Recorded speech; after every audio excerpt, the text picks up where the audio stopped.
Good day mga ka-striker.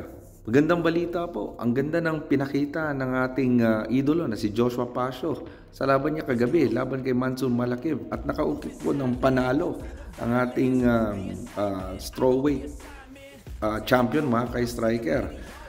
Unanimous decision lamang, pero tayo po ay talagang natutuwa at nakabalik naman po siya sa kanyang mga pagkapanalo, at malamang ito ay kanyang pagbabalik bilang hari ng strawweight division mga ka-striker.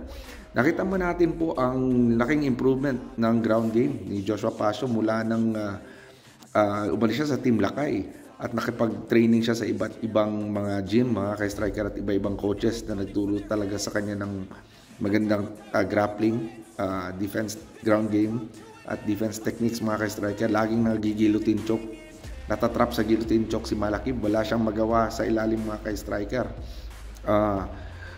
Sa buong laban po ay ang ganda talaga ng takedown defense ni Joshua Pasio mga ka-striker. Sinusubukan niya pong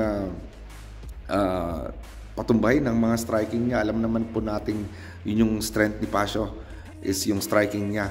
Ngunit sa jaring alam naman ng Malakib yung ground game din yung strength niya, kaya talagang lagi niyang tinatake down si Pasio mga ka-striker.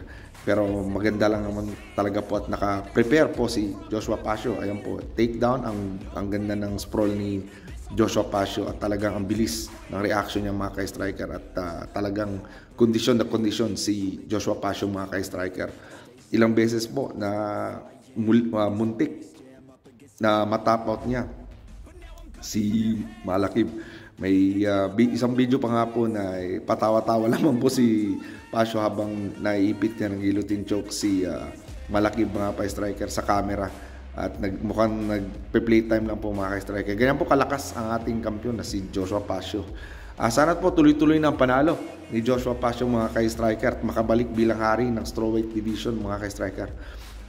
Hindi basta-basta si Malakib, talaga malakas si Malakib, kaya sana sa susunod na laban ay makakita naman tayo ng matagabang aksyon, knockout or TKO galing sa ating idolo na si Joshua Pasio. Hanggang sa susunod mga ka-striker, salamat!